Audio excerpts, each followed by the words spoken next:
हनुमान जी को पंचमुखी क्यों कहा जाता है? लंका में महाबलशाली मेघनाद के साथ बड़ा ही भीषण युद्ध चला। अंततः मेघनाद मारा गया। रावण जो अब तक मद में चूर था, राम सेना खास तौर पर लक्ष्मण का पराक्रम सुनकर थोड़ा तनाव में आया। रावण को कुछ दुखी देखकर रावण की माँ कैकसी ने उसके पाताल में बसे 2 भाइयों अहिरावण और महिरावण की याद दिलाई। रावण को याद आया कि यह दोनों तो उसके बचपन के मित्र रहे हैं। लंका का राजा बनने के बाद उनकी सुध ही नहीं रही थी। रावण यह भली भांति जानता था कि अहिरावण एवं महिरावण तंत्र मंत्र के महापंडित हैं, जादू टोने के धनी और माँ कामाक्षी के परम भक्त हैं। रावण ने उन्हें बुलावा भेजा और कहा कि वह अपने छल बल कौशल से श्री राम एवं लक्ष्मण का सफाया कर दें। यह बात दूतों के जरिए विभीषण को पता लग गई। युद्ध में अहिरावण एवं महिरावण जैसे परम मायावी के शामिल होने से विभीषण चिंता में पड़ गए। विभीषण को लगा कि श्री राम और लक्ष्मण की सुरक्षा व्यवस्था और कड़ी करनी पड़ेगी। इसके लिए सबसे बेहतर लगा कि इसका जिम्मा परम वीर हनुमान जी को सौंप दिया जाए। राम लक्ष्मण की कुटिया लंका में सुवैल पर्वत पर बनी थी। हनुमान जी ने श्री राम की कुटिया के चारों ओर एक सुरक्षा घेरा खींच दिया। कोई जादू टोना तंत्र मंत्र का असर या मायावी राक्षस इसके भीतर नहीं घुस सकता था।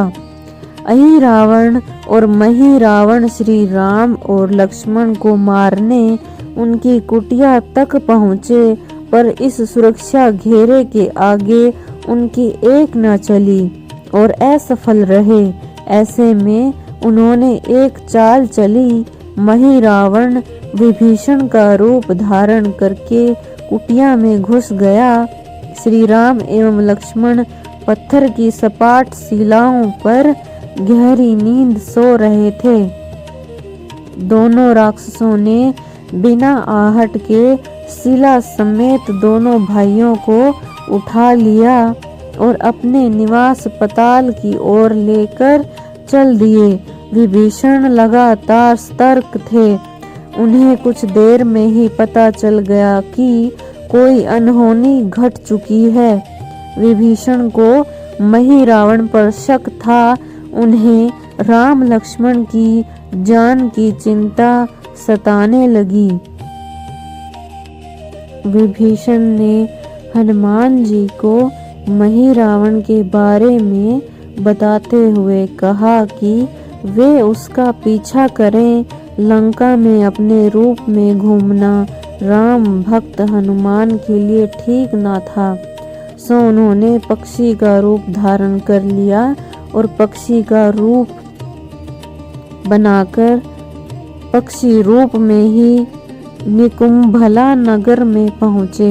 निकुंभला नगरी में पक्षी रूप धरे हनुमान जी ने कबूतर और कबूतरी को आपस में बातें करते सुना।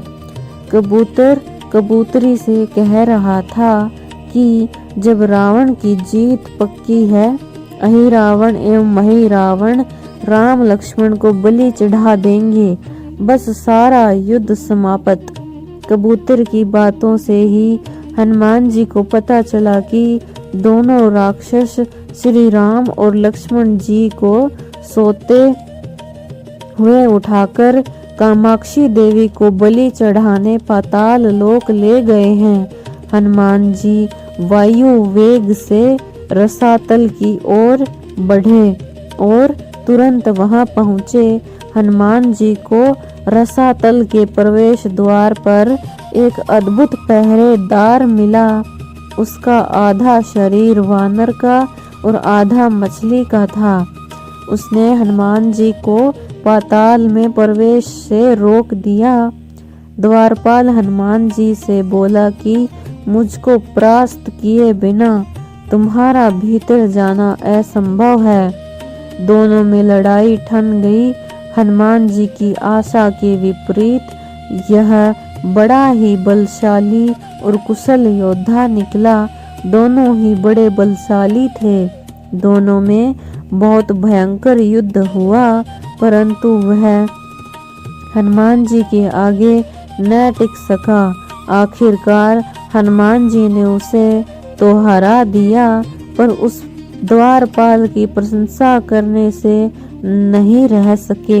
हनुमान जी ने उस वीर से पूछा, हे वीर, तुम अपना परिचय दो। तुम्हारा स्वरूप भी कुछ ऐसा है कि उससे कौतूहल हो रहा है।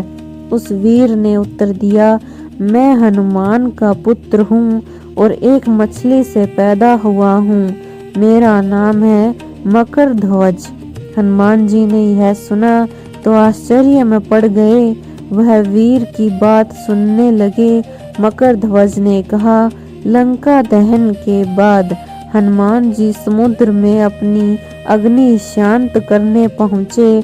उनके शरीर से पसीने के रूप में तेज गिरा।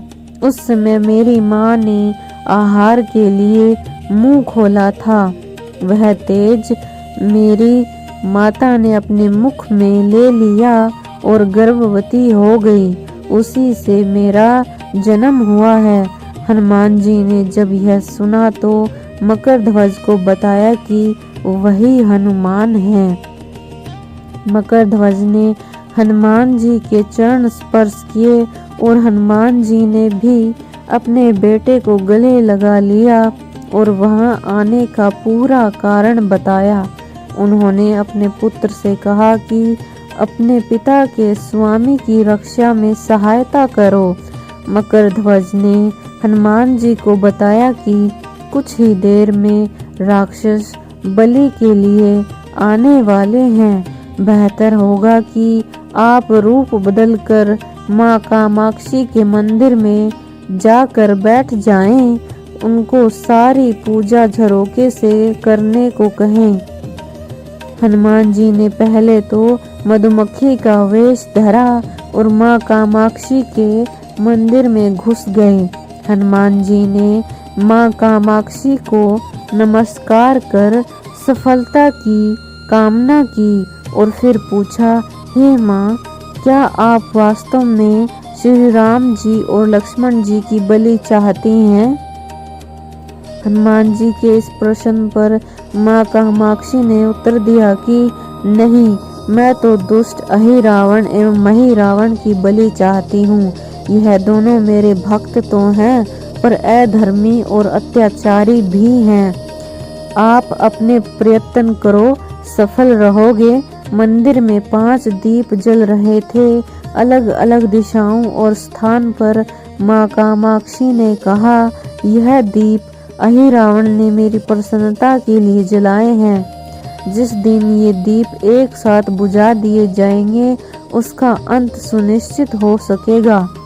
इस बीच गाजे बाजे का शोर सुनाई पड़ने लगा।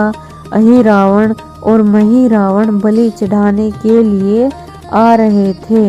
हनुमान जी ने जब माँ कामाक्षी का रूप धरा, जब अहिरावण और महिरावण मंदिर में प्रवेश करने ही वाले थे, तभी हनुमान जी का महिला स्वर गूंजा। हनुमान जी बोले, मैं कामाक्षी देवी हूँ और आज मेरी पूजा झरोके से करो। झरोके से पूजा आरंभ हुई। ढेर सारा चढ़ावा माँ कामाक्षी को झरोके से चढ़ाया जाने लगा। अंत में बंधक बलि के रूप में प्रभु श्री राम और लक्ष्मण जी को भी उसी से डाला गया। दोनों बंधन में बेहोश थे। हनुमान जी ने तुरंत उन्हें बंधन मुक्त किया। अब पाताल लोक से निकलने की बारी थी, पर उससे पहले माँ कामाक्षी के सामने अहिरावण और महिरावण की बलि देकर उनकी इच्छा पूरी करना और दोनों राक्षसों को उनके किए की सजा देना शेष था। अब हनुमान जी ने मकरध्वज को कहा कि वह अचेत अवस्था में लेटे हुए भगवान राम और लक्ष्मण जी का खास ख्याल रखें और उसके साथ मिलकर दोनों राक्षसों के खिलाफ युद्ध छेड़ दिया। पर यह युद्ध आसान नहीं था। अहिरावण और महिरावण बड़ी मुश्किल से मरते, फिर 5-5 के रूप में जिंदा हो जाते। इस विकट स्थिति में मकरध्वज ने बताया कि अहिरावण की एक पत्नी नागकन्या है। अहिरावण उसे बलात्कार लाया है। वह उसे पसंद नहीं करती, पर मन मारकर उसके साथ है। वह अहिरावण के राज जानती होगी। उससे उसकी मौत का उपाय पूछा जाए। आप उसके पास जाएं और सहायता मांगे। मकरध्वज ने राक्षसों को युद्ध में उलझाए रखा और उधर हनुमान जी अहिरावण की पत्नी के पास पहुँचे। नागकन्या से उन्होंने कहा कि यदि तुम अहिरावण की मृत्यु का भेद बता दो तो हम उसे मारकर तुम्हें उसके चुंगल से मुक्ति दिला देंगे। अहिरावण की पत्नी ने कहा, मेरा नाम चित्रसेना है। मैं भगवान विष्णु की भक्त हूँ। मेरे रूप पर अहिरावण मर मिटा और मेरा अपहरण कर यहाँ कैद किए हुए है, पर मैं उसे नहीं चाहती। लेकिन मैं अहिरावण का भेद तभी बताऊंगी जब मेरी इच्छा पूरी की जाएगी। हनुमान जी ने अहिरावण की पत्नी नागकन्या चित्रसेना से पूछा कि आप अहिरावण की मृत्यु का रहस्य बताने के बदले में क्या चाहती हैं? आप मुझसे अपनी शर्त बताइए, मैं उसे जरूर मानूंगा। चित्रसेना ने कहा, दुर्भाग्य से अहिरावण जैसा असुर मुझे हर लाया। इससे मेरा जीवन खराब हो गया। मैं अपने दुर्भाग्य को सौभाग्य में बदलना चाहती हूँ। आप अगर मेरा विवाह श्री राम से कराने का वचन दे तो मैं अहिरावण के वध का रहस्य बताऊंगी। हनुमान जी सोच में पड़ गए। भगवान श्री राम तो एक पत्नी निष्ठ हैं। अपनी धर्म पत्नी देवी सीता को मुक्त कराने के लिए असुरों से युद्ध कर रहे हैं। वे किसी और से विवाह की बात तो कभी नहीं स्वीकारेंगे। मैं कैसे वचन दे सकता हूँ? फिर सोचने लगे कि यदि समय पर उचित निर्णय ना लिया तो स्वामी के प्राण ही संकट में हैं। असमंजस की स्थिति में बेचैन हनुमान जी ने ऐसी राह निकाली कि सांप भी मर जाए और लाठी भी ना टूटे। हनुमान जी बोले, तुम्हारी शर्त स्वीकार है, पर हमारी भी एक शर्त है। यह विवाह तभी होगा जब तुम्हारे साथ भगवान श्री राम जिस पलंग पर आसीन होंगे वह सही सलामत रहना चाहिए। यदि वह टूटा तो उसे अपशकुन मानकर वचन से पीछे हट जाऊंगा। जब महाकाय अहिरावण के बैठने से पलंग नहीं टूटता तो भला श्री राम के बैठने से कैसे टूटेगा? यह समाचार और यह वचन सुनकर चित्रसेना तैयार हो गई। उसने अहिरावण समेत सभी राक्षसों के अंत का सारा भेद बता दिया। चित्रसेना ने कहा, दोनों राक्षसों के बचपन की बात है। इन दोनों के कुछ शरारती राक्षस मित्रों ने कहीं से एक भ्रामरी को पकड़ लिया। मनोरंजन के लिए वे उस भ्रामरी को बार बार कांटों से छेड़ रहे थे। भ्रामरी साधारण भ्रामरी नहीं थी, वह भी बहुत मायावी थी, किंतु किसी कारणवश वह पकड़ में आ गई थी। भ्रामरी की पीड़ा सुनकर अहिरावण और महिरावण को दया आ गई और अपने मित्रों से लड़कर उसे छुड़ा दिया। मायावी भ्रामरी का पति भी अपनी पत्नी की पीड़ा सुनकर आया था। अपनी पत्नी की मुक्ति से प्रसन्न होकर उस भंवरे ने वचन दिया था कि तुम्हारे उपकार का बदला हम सभी भ्रमर जाति मिलकर चुकाएंगे। ये भंवरे अधिकतर उसके शयन कक्ष के पास रहते हैं।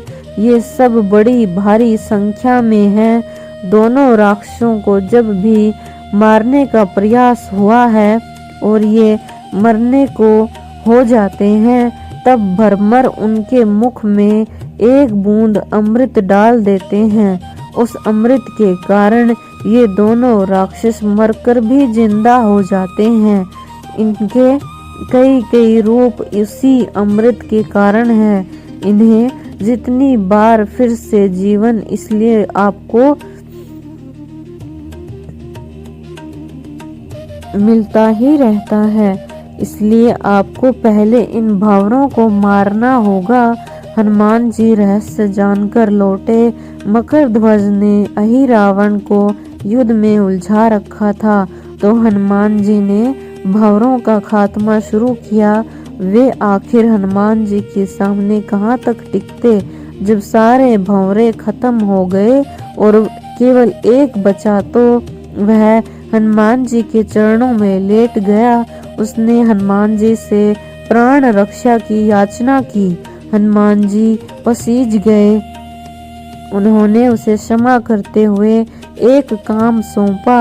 हनुमान जी बोले, मैं तुम्हें प्राण दान देता हूँ, पर इस शर्त पर कि तुम यहाँ से तुरंत चले जाओगे और अहिरावण की पत्नी के पलंग की पार्टी में घुसकर जल्दी से जल्दी उसे पूरी तरह खोलना बना दोगे। भंवरा तत्काल चित्रसेना के पलंग की पार्टी में घुसने के लिए प्रस्थान कर चुका था।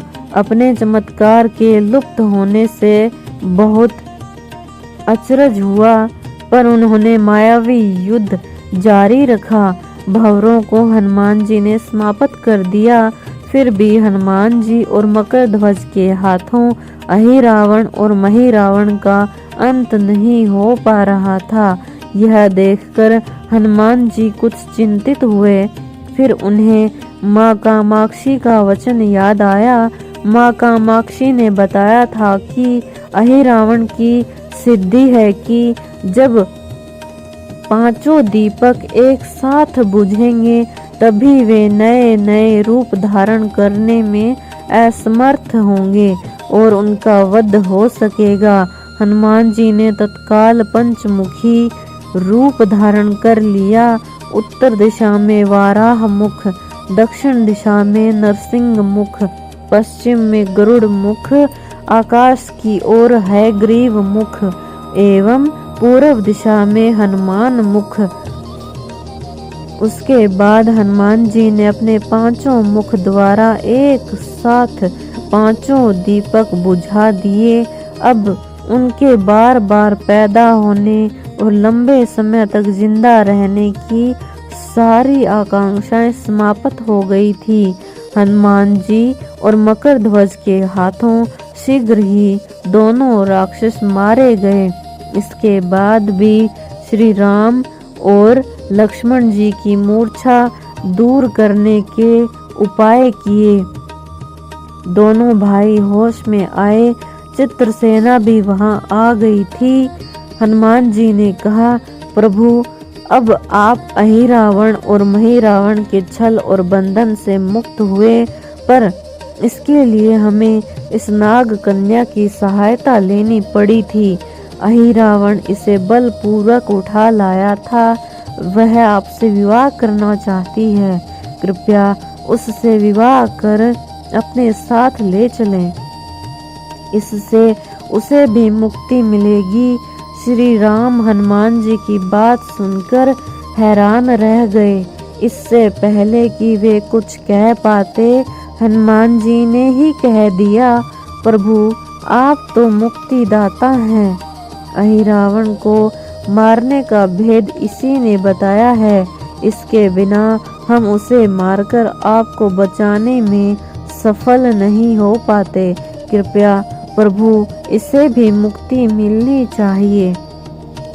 परंतु आप चिंता न करें, हम सबका जीवन बचाने वाले के प्रति बस इतना कीजिए कि आप बस इस पलंग पर बैठिए, बाकी का काम मैं संपन्न करवाता हूँ। हनुमान जी इतनी तेजी से सारे कार्य करते जा रहे थे कि इससे श्री राम और लक्ष्मण जी दोनों चिंता में पड़ गए। वे कोई कदम उठाते तब तक हनुमान जी ने भगवान राम की बाह पकड़ ली। हनुमान जी ने प्रभु श्री राम की बाह पकड़कर चित्रसेना के उस सजे धजे विशाल पलंग पर बैठा दिया।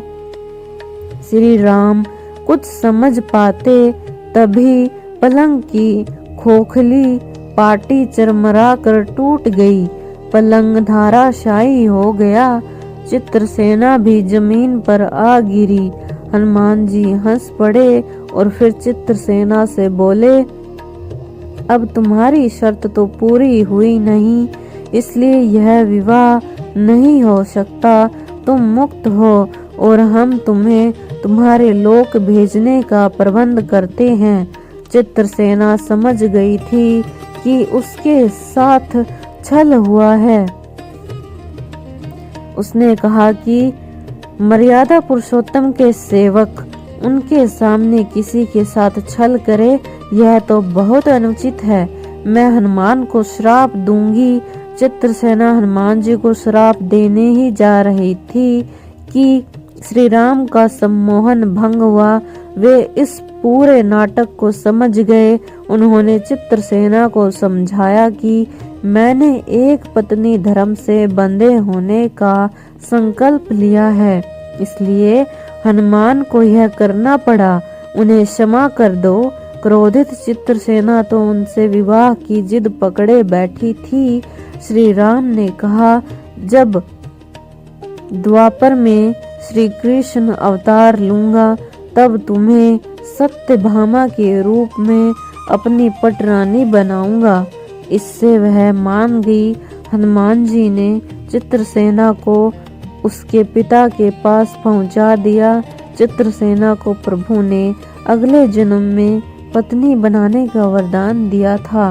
भगवान विष्णु की पत्नी बनने की चाह में उसने स्वयं को अग्नि में भस्म कर लिया। श्री राम और लक्ष्मण जी मकर ध्वज और हनुमान जी सहित वापस लंका में सुवेल पर्वत पर लौट आए। इसी प्रसंग में हमें एक दूसरी कथा भी मिलती है।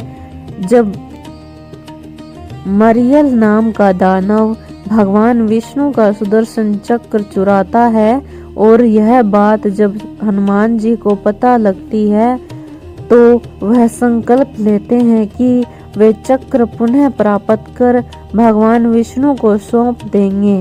मरियल दानव इच्छानुसार रूप बदलने में माहिर था। अंततः विष्णु भगवान ने हनुमान जी को आशीर्वाद दिया।